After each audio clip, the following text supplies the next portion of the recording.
Started?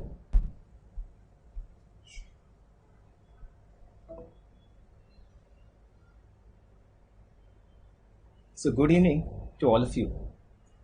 I'm Dr. Pradeep Pawar, Professor of Anatomy. I teach anatomy at Unacademy. So we've got various subscriptions for you. This is a plus subscription. With a single subscription, you get the daily live classes, the live test and quizzes, the structured course, and the limited access. You've got this iconic subscription. So you get the best of both. You get the Unacademy platform as well as you get the best of pre-platter also.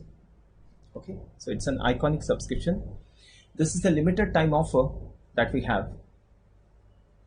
Now, because these exams are postponed, we are giving 3 months plus 1 month free course for all of you. This is a limited time offer. And with this Anatomy Live subscription, you can avail a 10% discount. Okay. So coming to my topic,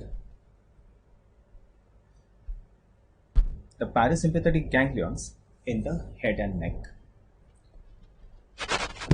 Okay. So now I'll start. Just have a look. Now coming to this autonomic nervous system, whether it's sympathetic or parasympathetic nervous system, we have a preganglionic fiber, we have a ganglion, and we have a postganglionic fiber. A preganglionic fiber, a ganglion, and a postganglionic fiber. This is a general thing that we see about the autonomic nervous system, right? Now, in sympathetic nervous system, the ganglions are very close to the vertebral column or the spinal cord. So the preganglionic fibers is very short and the postganglionic fiber are very long. Okay, that's about the sympathetic. Now the sympathetic nervous system is said to be thoracolumbar in outflow. Thoracolumbar. It begins from the thoracic and the lumbar segments of the spinal cord. The thoracic and the lumbar segments, that means it begins from T1 to L2 segments of the spinal cord. It begins from T1 to L2 segments of the spinal cord, the sympathetic nervous system. T1 to L2 segments of the spinal cord. That means if we take a normal section through the spinal cord, just have a look at this, a normal section through the spinal cord that I'm drawing here. What is this that we have? This is the dorsal root, that's the ventral root, and that's the spinal nerve. Okay, this is a section through the spinal cord.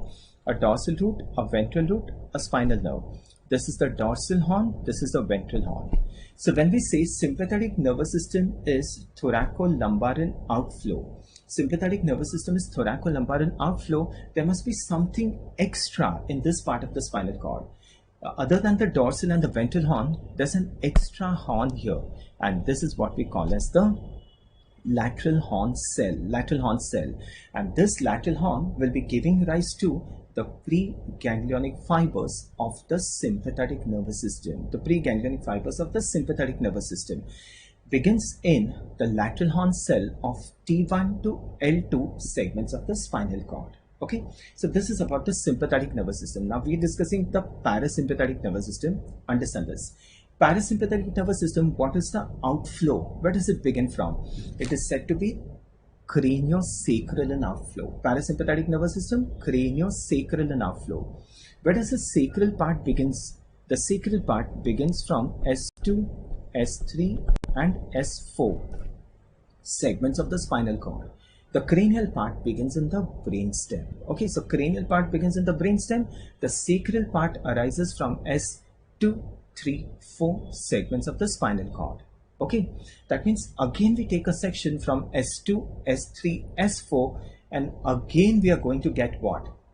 A lateral horn cell. Again we are going to get a lateral horn cell, and this lateral horn cell in S2, 3, 4 will be giving rise to the preganglionic fibers, but of the parasympathetic nervous system. The preganglionic fibers of parasympathetic nervous system. Okay, they begin from the lateral horn cell of S234. They pass through the ventral root, they enter the spinal nerve, and they go to the ganglions. Tell me now, where are the ganglions of parasympathetic nervous system located? They are very close to the organs, or they are in the walls of the organs. So the preganglionic fiber becomes very long and the postganglionic fiber becomes very short. Okay, so that's about the sacral outflow of the parasympathetic nervous system. And what is the sacral outflow of the parasympathetic nervous system supply? They supply, yes, what is the sacral outflow of the parasympathetic nervous system supply? Yes, if you can answer this. The sacral outflow of the parasympathetic nervous system supplies the pelvic organs and it supplies the hindgut. It supplies the hindgut and the pelvic organs. Now, what is the hindgut? Where does the hindgut begin from? The left 1/3 of the transverse colon to the anal canal, and it also supplies the pelvic organs. Okay, that's it. So coming to the cranial outflow of the parasympathetic nervous system. This is my topic for today, the cranial outflow of the parasympathetic nervous system. Okay. Answer now. The cranial outflow begins where? It begins in the brainstem. The cranial outflow of the parasympathetic nervous system begins in the brainstem. It begins in the brainstem. Any doubts you have?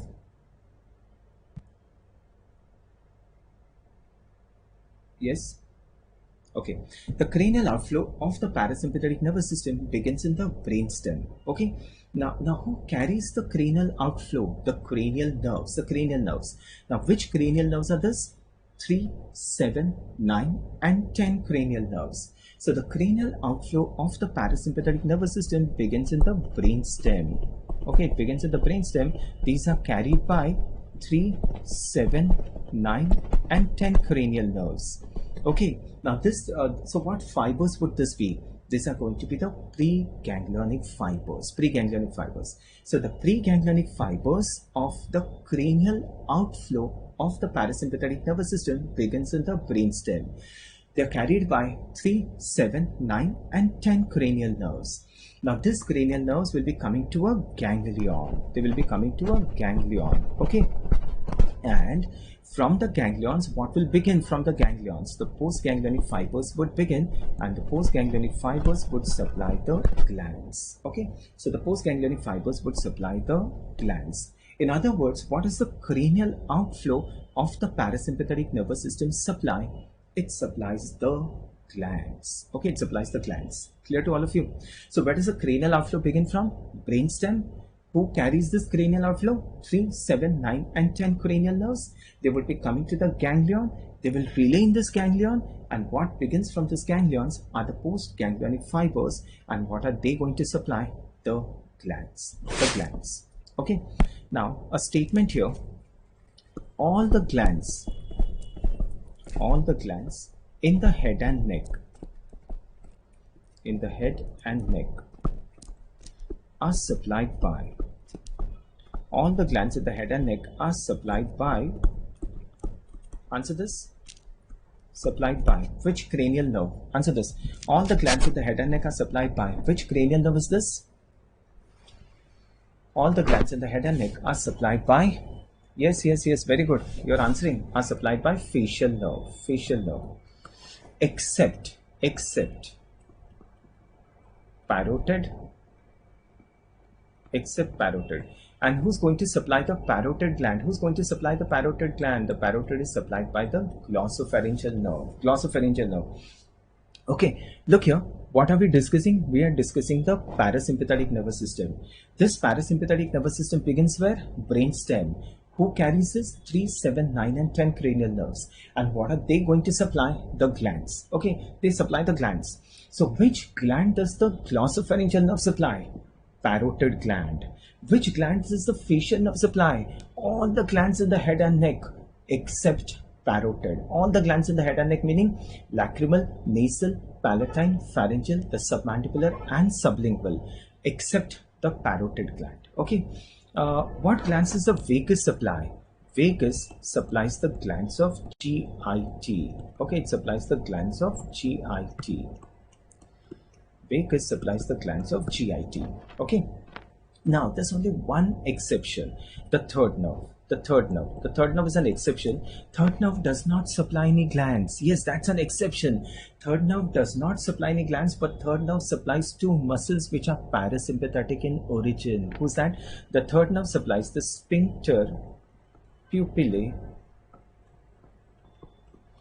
and ciliaris muscle. Ciliaris muscle. So that's an exception. Okay.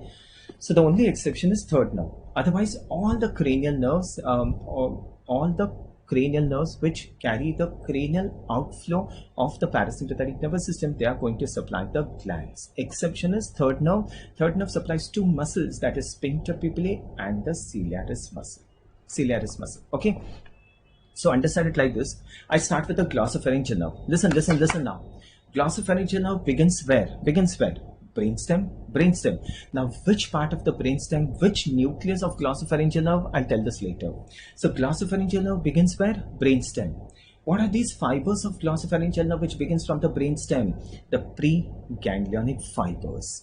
Now, this preganglionic fibers would be coming to a ganglion. I have to tell you this ganglion. I have not told you this ganglion. The fibers will relay in this ganglion. And what will begin from this ganglion? These are the postganglionic fibers, and this postganglionic fibers would supply what? Parotid gland. Parotid gland. You understanding? This is the outflow. This is the outline of the parasympathetic nervous system. The seventh nerve begins where? Brainstem. What are these fibers of the seventh nerve? The preganglionic fibers. Now, this preganglionic fibers would be coming to two ganglions. The facial nerve is related to two ganglions. Okay, that I'll tell you now. What begins from here are the postganglionic fibers, and what will they supply? All the glands except parotid. Following? The third nerve begins in the brainstem. The preganglionic fiber comes to a ganglion. I'm telling you the name of the ganglion, that is ciliary ganglion. Ciliary. And the postganglionic fibers would supply what? The sphincter pupillae and the ciliaris muscle. Sphincter pupillae and the ciliaris. The vagus begins in the brainstem. Okay, the vagus directly goes and supplies the glands of GIT. There is no ganglion of vagus in the head and neck. Okay, right? So that's about it. So now I'll start with the ganglions. Understand now, what is this ganglion? How does a ganglion look? Look, this is how a ganglion looks. This is how a ganglion looks. Now, the ganglion, each ganglion is related to two nerves. This is a difficult topic, just concentrate. It will take time, you'll understand this. Okay, so each ganglion is related to two nerves. It is related to two nerves. One, it is just hanging from a nerve. The ganglion is just supported by a nerve. And this is what we call as the structural relation. Structural relation, or it is also known as topographical relation. So this is one. And the second nerve, look, the nerve comes in the ganglion, relays in the ganglion, and sends these fibers. So what are these fibers? These are the preganglionic fibers. And what are these fibers? These are the postganglionic fibers. And what are these postganglionic fibers going to supply? The gland. And this, if a nerve comes in the ganglion, relays in the ganglion, and sends postganglionic fibers to supply the gland, this is what we call as the functional relation. Functional relation of the ganglion. Okay. That means each ganglion is related to two nerves. One, the ganglion is just hanging from a nerve. What you call this as a structural relation. It is a structural relation or a topographical relation, what the books mention. And the second, the nerve comes from the brainstem, relays in the ganglion, and sends postganglionic fibers. And this is what we call as the functional relation. Okay, you'll understand this as we proceed into the topic. Now, we've got four ganglions. You done understood this? Yes? Clear till here?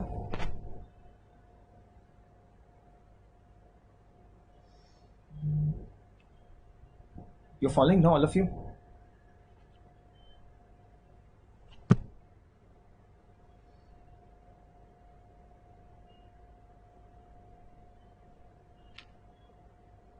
Okay.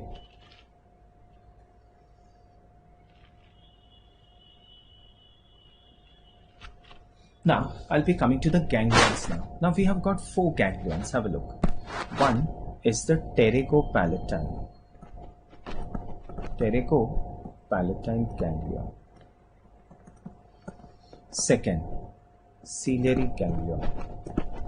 Ciliary. Third, otic ganglion. And fourth is submandibular ganglion. So we've got 4 ganglions here: pterygopalatine, ciliary, otic, and submandibular. These are the 4 ganglions. Now, each ganglion is related to 2 nerves. One is the structural relation and the other one is the functional relation. Structural and functional relation. Okay. Now, starting with the structural relation. The pterygopalatine ganglion is hanging from which nerve? I'll be showing you the slides. Just understand this first. The pterygopalatine ganglion is suspended from the maxillary nerve. It is just hanging from the maxillary nerve. Okay. The ciliary ganglion is related to the nasociliary nerve. The otic ganglion is related to the mandibular nerve, and the submandibular ganglion is related to the lingual nerve. So anything common in all this? Anything common that you find in all this? Chalo, answer this. Yes, all of you.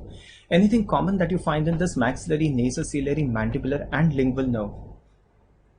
Anything common? All these are branches of, yes, all these are branches of which nerve? All these are branches of the trigeminal nerve. Very good. All these are branches of trigeminal nerve. So all the ganglions are structurally related to the trigeminal nerve. Now understand this functional relation. Pterygopalatine ganglion is functionally related to seventh nerve. Ciliary ganglion is related to the 3rd nerve. Otic ganglion is related to 9th nerve. And submandibular ganglion is related to the 7th nerve. So 7397. You'll be understanding this now. What is all this that I'm telling you? So 7397. Okay. So I'll start now. Just have a look and see if you can understand this. Look, I'll start. Ready, all of you? Now tell me. We start with glossopharyngeal nerve. You just answer this. Glossopharyngeal nerve. The glossopharyngeal nerve begins where? Where does the glossopharyngeal nerve begin from? Brainstem. I've just told you this much. Glossopharyngeal nerve begins in the brainstem. Fine. What are these fibers of glossopharyngeal nerve which begins from the brainstem? What are those fibers? The preganglionic fiber. These are the preganglionic fibers. Now, this preganglionic fibers of glossopharyngeal nerve would be coming to a ganglion. Answer this. What is this ganglion? The preganglionic fibers of glossopharyngeal nerve would be coming to a ganglion. Which ganglion is this? This is the otic ganglion. You're following? So, the preganglionic fibers will be coming. They will relay in the otic ganglion. And what will begin from here? The postganglionic fibers. And this postganglionic fibers are going to supply what? The parotid gland. They will supply the parotid gland, and this is what we call as a functional relation. You understanding? Are you all getting this? So glossopharyngeal nerve begins from the brainstem, comes to the ganglion, release in the ganglion, and the postganglionic fibers supply the parotid gland. This is what we call as the functional relation. And this otic ganglion is hanging from which nerve? It is just hanging from mandibular nerve, and this is what is known as the structural relation of, right, the ganglion, otic ganglion. One more thing, understand. Facial nerve. We'll be starting with all this. Just be with me. Facial nerve. Where does the facial nerve begin in? Brainstem. The facial nerve begins in the brainstem. What are these fibers of facial nerve? These are the preganglionic fibers. Now, the facial nerve will have 2 ganglions. Tell me which are the 2 ganglions related to the facial nerve. Look, we have written this. One is the pterygopalatine ganglion, and the second one is the submandibular ganglion. So the fibers of facial nerve will relay in the pterygopalatine and the submandibular ganglion, and the postganglionic fibers would supply all the glands except parotid. You're following this? The postganglion fibers will supply all the glands except parotid, and this is what we call as functional relation. Now this pterygopalatine ganglion would be hanging from which nerve? Maxillary, that is its structural relation. And the submandibular ganglion would be hanging from lingual nerve, that is its structural relation. Okay, you'll understand this. I'm just giving you an outline. Okay, the third nerve begins where? Brainstem. The preganglionic fibers will relay in which ganglion? The ciliary ganglion. And the postganglionic fibers would supply the sphincter pupillae and ciliaris muscle. This is the functional relation, and this ciliary ganglion is hanging from which nerve? The nasociliary nerve. So this becomes the functional relation, and this becomes the structural relation. Are you all getting an idea about this? Yes? Are you all able to follow this?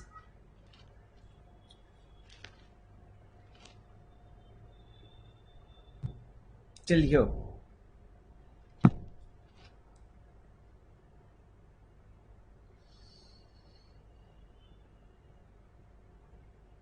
Till here is clear? Okay. Okay, so now I'll start with glossopharyngeal nerve. Understand this? Now we start with the pathways, you'll understand it very clearly. We start with the glossopharyngeal nerve. Right. Now it will be clear. Huh? See to it that you understand it now. Now glossopharyngeal nerve supplies point. So you answer this, you answer, be interactive. Glossopharyngeal nerve supplies which gland? Glossopharyngeal nerve supplies the parotid gland. This we know. Which is the ganglion functionally related to the glossopharyngeal nerve? Answer this. Which is the ganglion functionally related to the glossopharyngeal nerve? Answer, answer, answer. Be interactive. Which is the ganglion functionally related to the glossopharyngeal nerve? Otic ganglion. Otic ganglion. Okay. I'm starting here. Just concentrate. Now, glossopharyngeal nerve supplies the parotid gland. This we know. Glossopharyngeal nerve is a nerve of which pharyngeal arch? Answer this. Glossopharyngeal nerve is a nerve of which pharyngeal arch? Yes, glossopharyngeal nerve is a nerve of third pharyngeal arch. Third pharyngeal arch. It supplies one muscle in that arch. Which is the muscle in the third arch? Yes, which is the muscle in the third arch? Glossopharyngeal, no. Glossopharyngeal, my child, is a nerve of third pharyngeal arch. Third. Which is the muscle in that arch? There's only one muscle in the third arch. What's that? The stylopharyngeus muscle. That's the stylopharyngeus muscle. That means glossopharyngeal nerve supplies the stylopharyngeus muscle, right? Glossopharyngeal nerve also supplies the tongue. It supplies the posterior 1/3 of the tongue. That means there are so many things which the glossopharyngeal nerve supplies. So if you see the nucleus of the glossopharyngeal nerve in the brainstem, there is not one nucleus. It will have many different nuclei. That means there will be one nucleus of glossopharyngeal nerve to supply the parotid gland. There will be another nucleus of glossopharyngeal nerve to supply the stylopharyngeus muscle. A third nucleus of glossopharyngeal nerve to supply the tongue. So these are different nuclei of glossopharyngeal nerve, and all this nucleus you are supposed to know. Okay, you are supposed to know all this nucleus, right? So now I'm starting here. What is the name of the nucleus of the glossopharyngeal nerve in the brainstem, which is going to supply the parotid gland? What is the name of the nucleus? The name of the nucleus is inferior salivatory nucleus. Inferior salivatory nucleus is the nucleus of glossopharyngeal nerve. Now, where it lies and all that we'll see in some other class. So the inferior salivatory nucleus is the nucleus of glossopharyngeal nerve to supply the parotid. It's tympanic branch. Tympanic branch of glossopharyngeal nerve. Tympanic branch of glossopharyngeal nerve is known as Jacobson's nerve. Jacobson's nerve. So, tympanic branch of glossopharyngeal nerve, and that is known as Jacobson's nerve. Jacobson's nerve.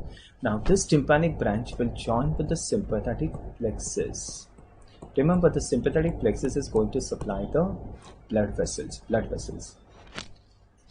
So, the tympanic branch of glossopharyngeal nerve joins with the sympathetic plexus to form the tympanic plexus. Tympanic plexus. Tell me, where is the tympanic plexus located? If you can answer this. Where is the tympanic plexus located? Yes, answer this. Answer. Where is the tympanic plexus located? It's on, yes, it's on the promontory of the middle ear. Promontory of the middle ear. The medial wall of middle ear shows an elevation. What is that known as? Promontory. And who lies on the promontory? Tympanic plexus. So this tympanic plexus lies on the promontory of the middle ear. From this tympanic plexus we get a nerve. And what is this nerve known as? Lesser petrosal nerve. Lesser petrosal nerve. If you can tell me this lesser petrosal nerve, any foramen that you've come across, lesser petrosal nerve, comes out through which foramen? Answer. The lesser petrosal nerve comes out through which foramen? Yes. The lesser petrosal nerve comes out through foramen. Yes. Foramen ovale. The lesser petrosal nerve comes out through foramen ovale. Okay. Not jugular foramen. It comes out through foramen ovale.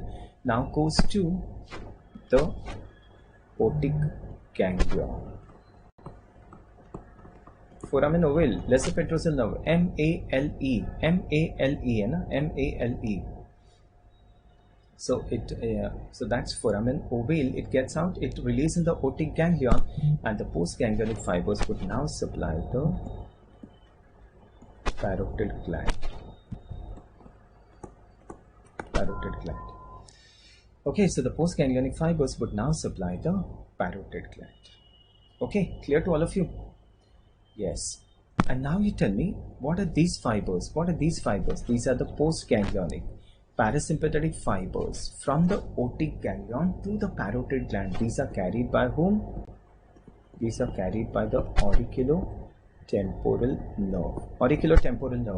Doesn't mean auriculotemporal nerve goes and supplies the parotid gland. No, it just carries the fibers, the postganglionic fibers, to the parotid gland. Okay, so that is auriculotemporal nerve. So that's the nerve supply of the parotid gland. Now just get an idea to this. Tell me, where is this located? Chalo, answer this. Where is this located? Inferior salivary nucleus.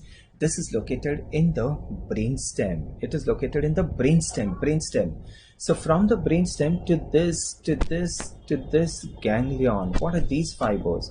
These are the preganglionic fibers. And what are these fibers? These are the postganglionic fibers. And what is this relation? You're understanding? The preganglionic fibers comes from the brainstem, released in the otic ganglion, and the postganglionic fiber goes to supply the gland. What is this relation? Functional. This is what we call as the functional relation, and this is how exactly the glossopharyngeal nerve is functionally related to parotid gland, to the otic ganglion. The glossopharyngeal nerve is functionally related to otic ganglion. You understanding this now? And this otic ganglion would be hanging from which nerve? The mandibular nerve. That will be its structural relation. Are you getting an idea now? Yes? Are you all getting an idea now of this? You're understanding what is structural, what is functional relation, what is parasympathetic nervous system, what is the cranial outflow of parasympathetic nervous system, and what is the cranial outflow supply the glands, except there is one exception, third nerve. Okay, so that's about the glossopharyngeal nerve.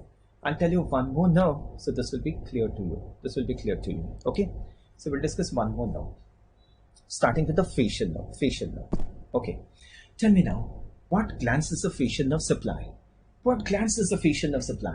Understand this. Once this is clear, now the entire concept will be clear, all the MCQs will be clear. What is the facial nerve supply? The facial nerve supplies all the glands except parotid. All the glands of the head and neck except parotid. Okay, so this concept is clear. What are the two ganglions related to the facial nerve? What are two ganglions functionally related to the facial nerve? One is the pterygopalatine and the second one is the submandibular ganglion. the pterygopalatine and the submandibular ganglion. These are the two ganglions of facial nerve. Okay, fine. Like glossopharyngeal nerve had a specific nucleus. Glossopharyngeal nerve had a specific nucleus to supply the parotid gland. Similarly, the facial nerve will have a special nucleus to supply the glands. Yes, very good. Thank you, Varun. So facial nerve will have a specific nucleus to supply the glands. And what is the name of this nucleus? And this is what we call as the superior salivatory nucleus.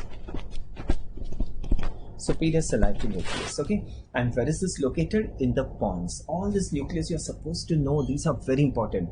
And there's a specific nucleus for a gland here. What's this gland here? Lacrimal gland. And the name of the nucleus is lacrimatory nucleus. Lacrimatory nucleus. Okay, so that I'm not writing it here. So superior salivatory nucleus and lacrimatory nucleus. From the superior salivatory nucleus you get the sensory branch of facial nerve. Sensory branch of facial nerve.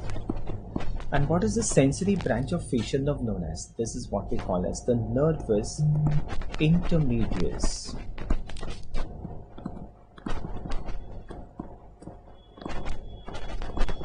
Sensory branch of facial nerve is known as nervus intermedius, or this is what we call as the nerve of Vrisberg. Vrisberg. So sensory branch of facial nerve is known as nervus intermedius or the nerve of Vrisberg. Now sensory branch is a separate branch, and this sensory branch will join with motor branch of facial nerve. Motor branch of facial nerve comes from a different nucleus of facial nerve. Okay, that is known as the motor nucleus of facial nerve.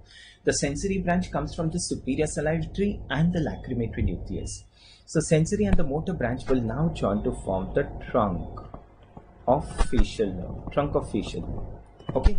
Now this trunk of facial nerve will enter into a foramen. Answer this. Which foramen does the facial nerve enter into?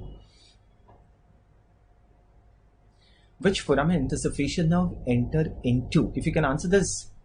Yes. Which is the foramen of the skull into which the facial nerve enters? Chalo na bolo na, you answer something.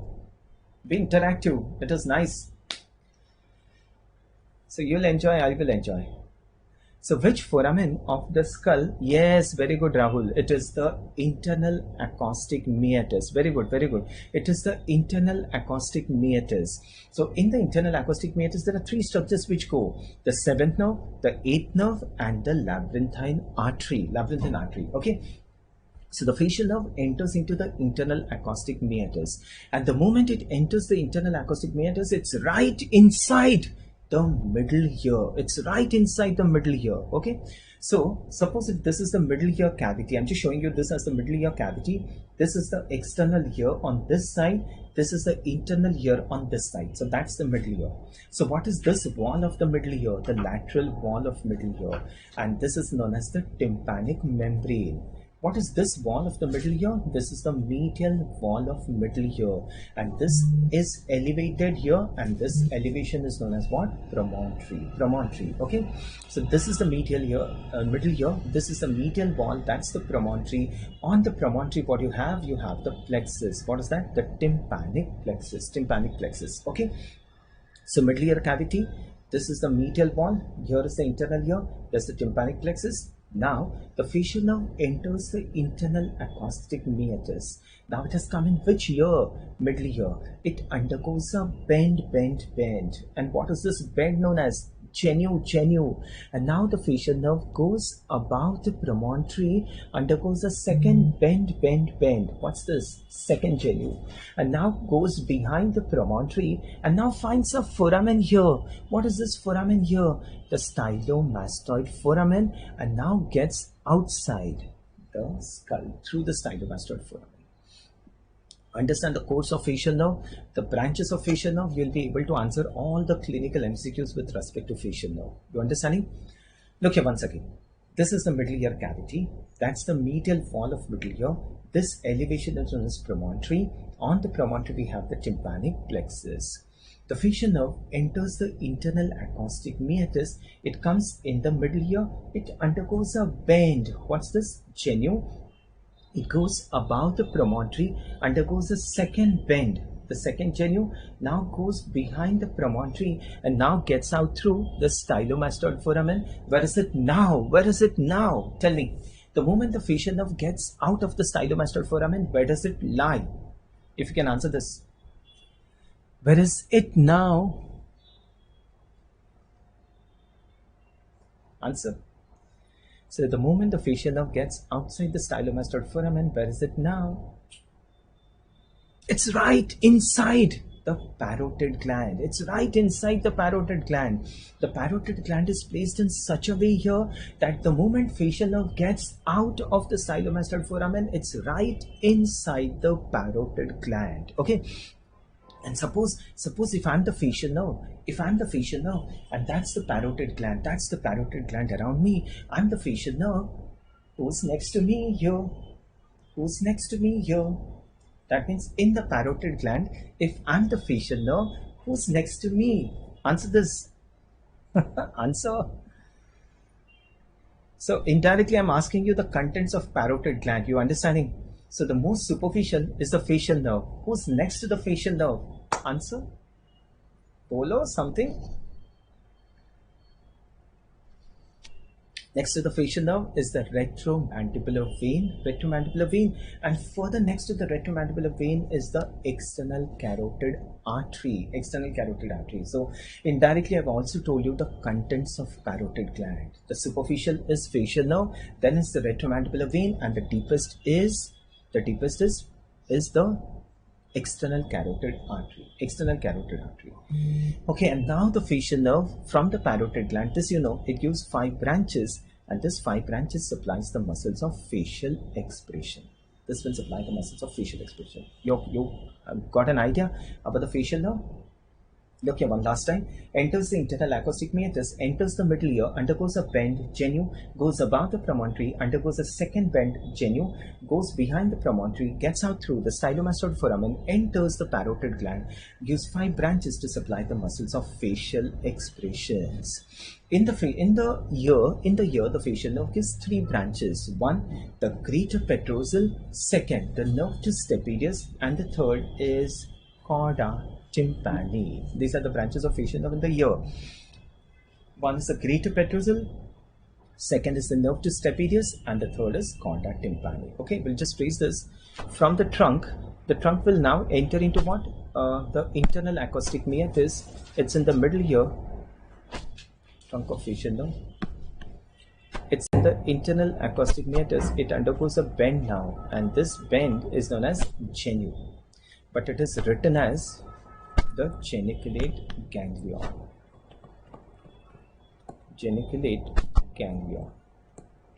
This is a misnomer, okay? This has got nothing to do with our ganglions. It's just a bend of facial nerve. So the facial nerve undergoes a bend, and that is known as the geniculate ganglion.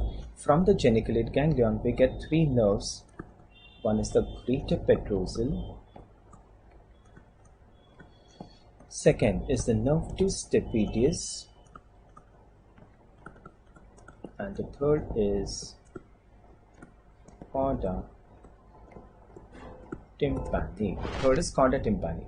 And after giving these 3 branches, the facial nerve now gets out through the stylomastoid foramen.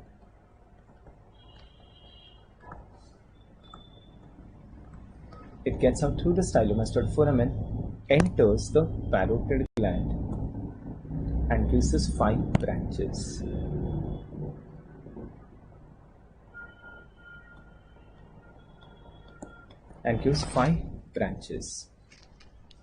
Okay, right.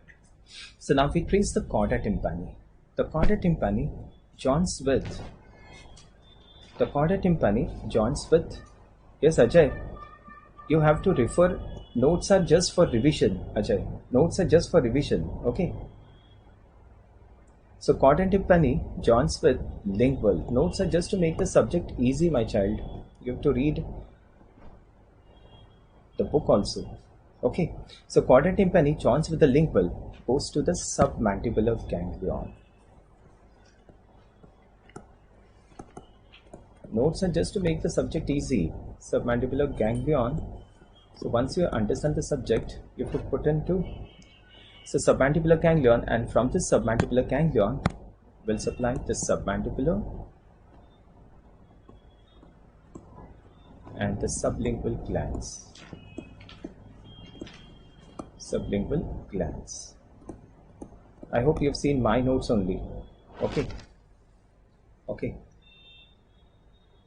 Submandibular and the sublingual glands. My notes are very specific. If you understand this, you'll understand everything. Okay, but notes are just supplementary. It is just to make the subject easy and understanding.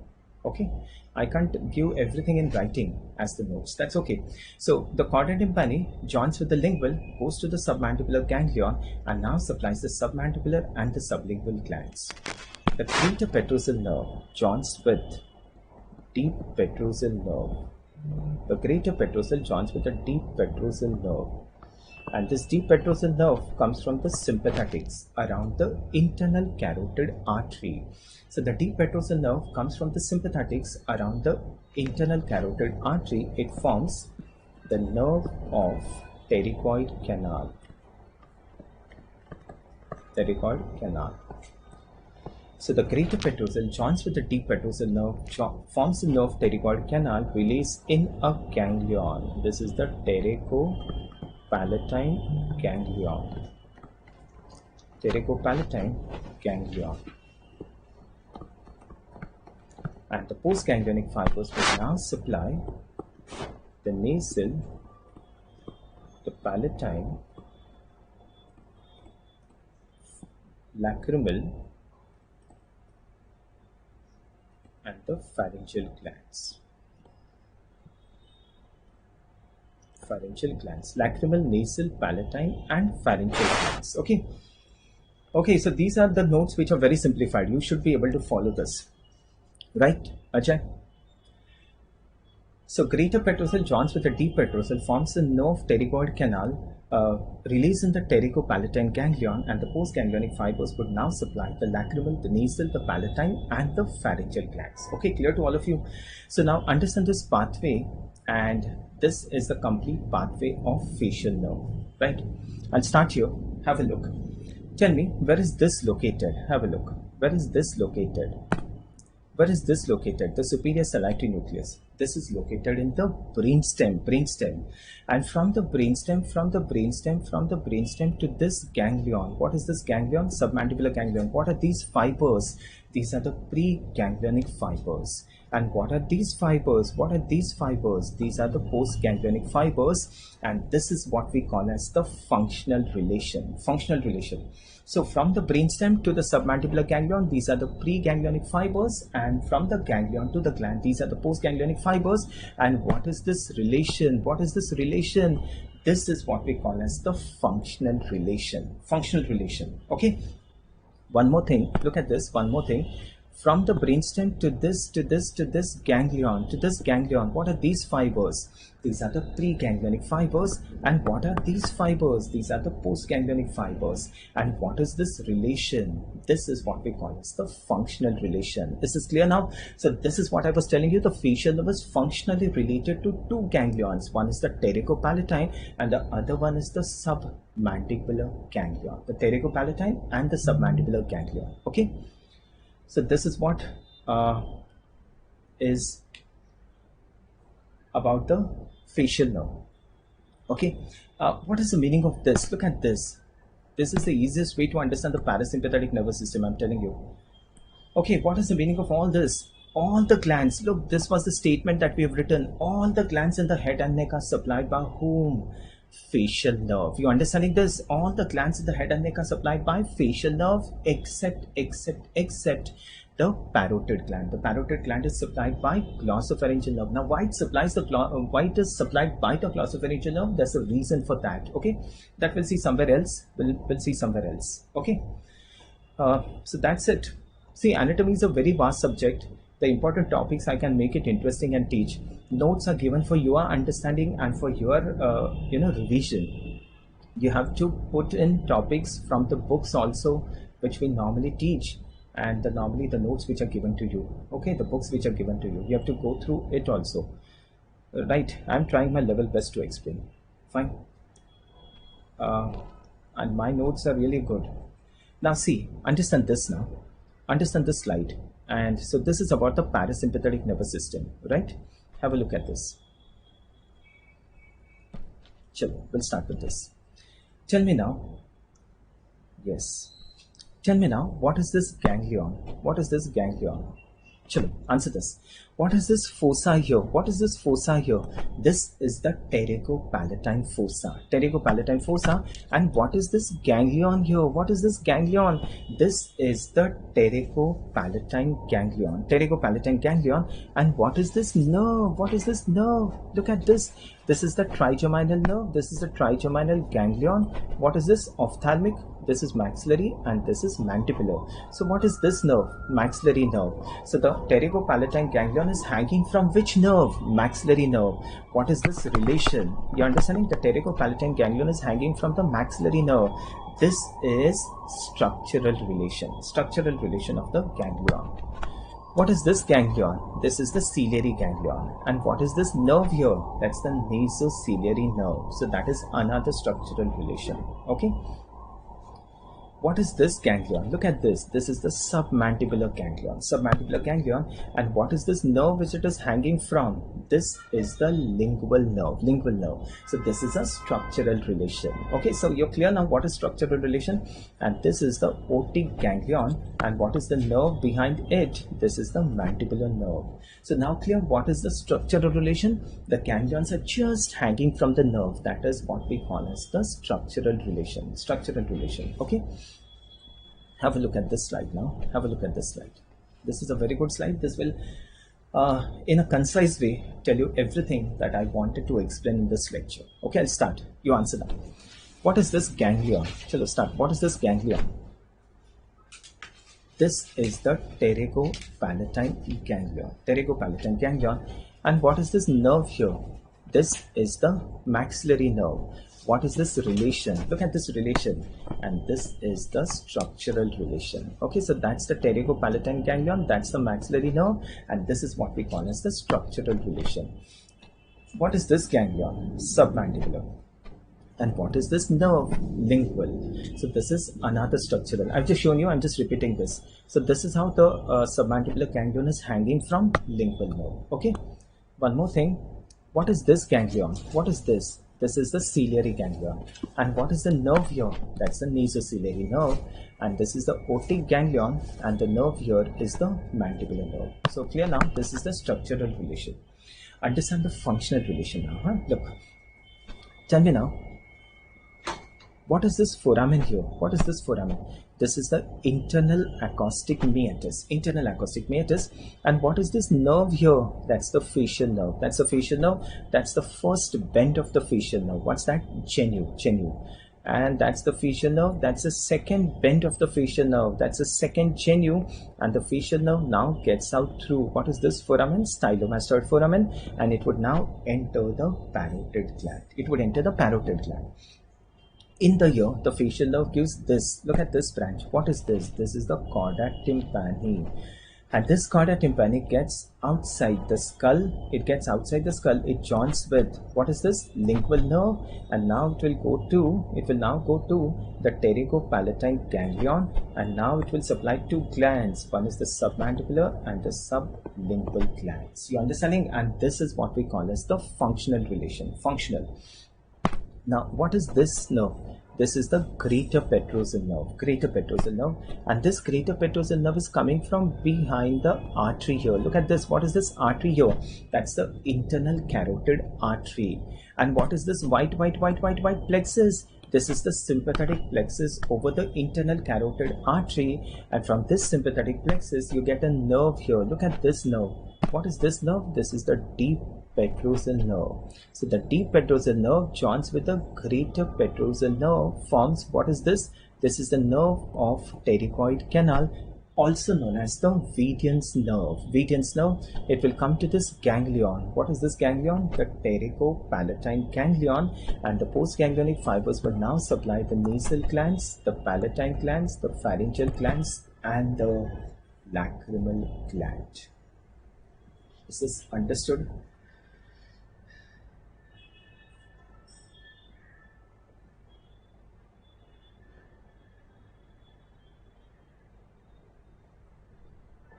Is this understood by all of you?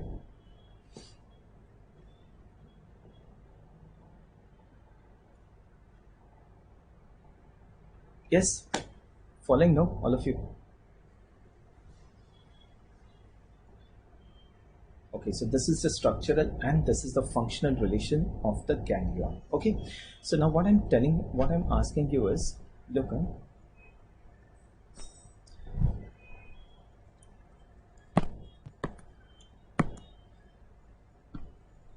look, that's a facial nerve, that's a bend of the facial nerve, that's a bend of the facial nerve. The genu, that's the second bend of the facial nerve, and now it gets out to the stylomastoid foramen, enters the parotid and gives 5 branches. So after the genu, what is this branch? This is the greater petrosal nerve. If you know this, you understand the lesions of facial nerve. The second branch is nerve 2 stapedius.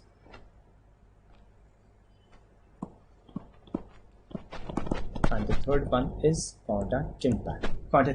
Okay, now tell me, if the facial nerve is injured at the stylomastoid foramen, the facial nerve is injured at the stylomastoid foramen, what does the person get? The person gets, it's paralysis of the face. The entire half of the face is gone. It's a lower motor neuron type of lesion. Okay, so the entire face is involved. This is what we call as the Bell's palsy. So if the facial nerve is involved at the stylomastoid foramen, we get the Bell's palsy.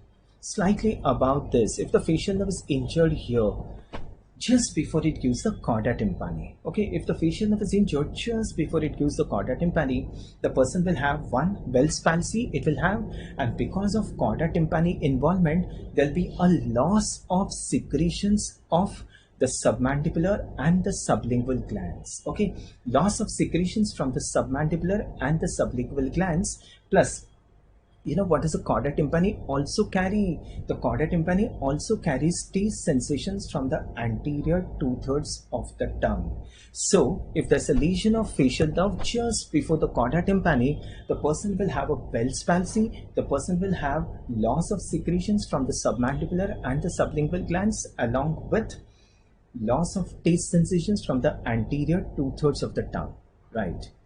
If there's a lesion of facial nerve about this before the nerve to stapedius, in addition to this and this, the person will get hyperacusis because the nerve to stapedius supplies the stapedius muscle, and stapedius causes a dampening of sound. So if the facial nerve is injured before the nerve to stapedius, the person in addition will have hyperacusis. Following this? And now you tell me, if the facial nerve is injured just after the genu, just after the bend, if it is injured, then then all the nerves are involved. The greater petrosal nerve is involved, the nerve to stapedius is involved, the chorda tympani is involved. So, and plus Bell's palsy the person will have loss of sensations, a loss of secretions from all the glands except parotid. Are you getting this? If the facial nerve is injured just after the genu, the greater petrosal nerve is gone, the chorda tympani is also gone, so there'll be a loss of secretions from all the glands except parotid gland. There'll be hyperacusis, there'll be a loss of taste sensations from the anterior 2/3 of the tongue, and there'll be a Bell's palsy. So depending upon how the person is going to present to you, how the patient is going to present to you, you'll be getting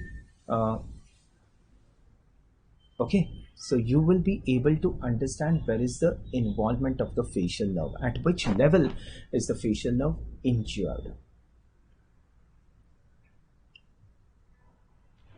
What happened, Tunir? What did you not understand?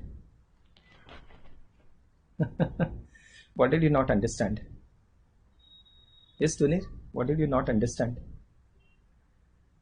It is very nice to write. Okay. So clear to the rest of you?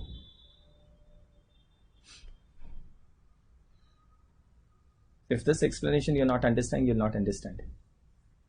Okay. Clear to the rest of you?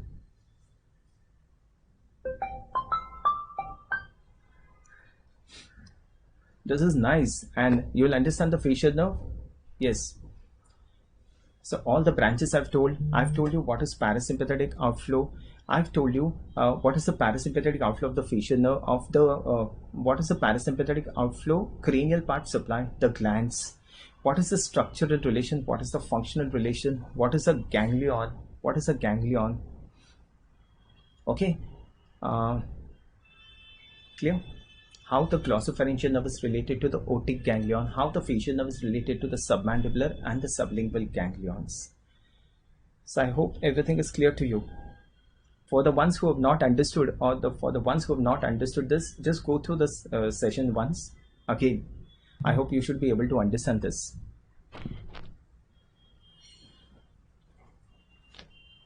Okay, that's fine. Anything else? Any other doubts you have? I'll just tell you one more thing. If a nerve is going to supply the glands, it should have a component within its nucleus. If the nerve has got a component within its nucleus, only then is the nerve going to supply the glands. And what is this component within the nucleus of the nerve known as? This component is known as the general visceral efferents. General visceral efferent. That is GVE, general visceral efferent component. It is also known as the secretomotor component. Okay, so if a nerve has to supply the glands, it should have this component in its nucleus, and this is what we call as the general visceral efferent component. It is also known as the secretomotor component. So what does this component supply? It supplies the glands. Okay, it supplies the glands. It also represents the cranial outflow of the parasympathetic nervous system. It represents the cranial outflow of the parasympathetic nervous system. So now you tell me, this component would be present in which nerves? The nerves which are going to supply the glands. Which are the cranial nerves? We have just seen which are the cranial nerves going to supply the glands. Facial nerve, glossopharyngeal nerve. The vagus supplies the glands of GIT, and there's only one exception, the third nerve. The third nerve does not supply any gland, but still we include the third nerve in this component because this component represents the cranial outflow of the parasympathetic nervous system. So this component would be present in 7, 9 and 10, as well as the third nerve. Remember, third nerve, again I'm telling you, third nerve does not supply any gland, but what does this component represent? The cranial outflow of the parasympathetic nervous system, and that is why we include the third nerve in this component. Okay, so this component is known as the general visceral efferent component. This component supplies the glands. This component represents the cranial outflow of the parasympathetic nervous system, and it is present in 3, 7, 9 and 10 cranial nerves. Okay, so I've just told you one component, the rest we'll discuss it somewhere else. Okay, I hope you've understood all these things. The most difficult topic in the entire anatomy is this autonomic nervous system. What you didn't understand, Rahul? Third nerve, why is the third nerve included in this component? No, this is a very common doubt. See, third nerve does not supply any glands. What does this component represent? What does this component supply? Glands. Hai? This component supplies the glands, but third nerve does not supply any glands. So to explain that, I've given you the second point. Look, no, the second point. What does this component represent? It represents the cranial outflow of the parasympathetic nervous system. And that is why, even though the third nerve does not supply the glands, still we include the third nerve because it supplies two muscles which are parasympathetic, the sphincter pupillae and the ciliaris. Hope you've understood that, Rahul. I suppose this is clear now. So clear to all of you? Okay. If you have any doubts, you can send a mail. Right.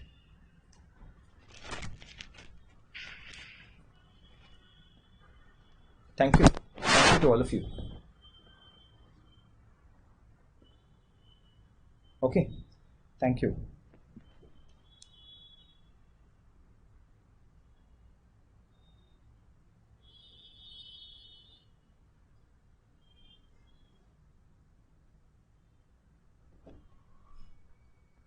Thank you to all of you.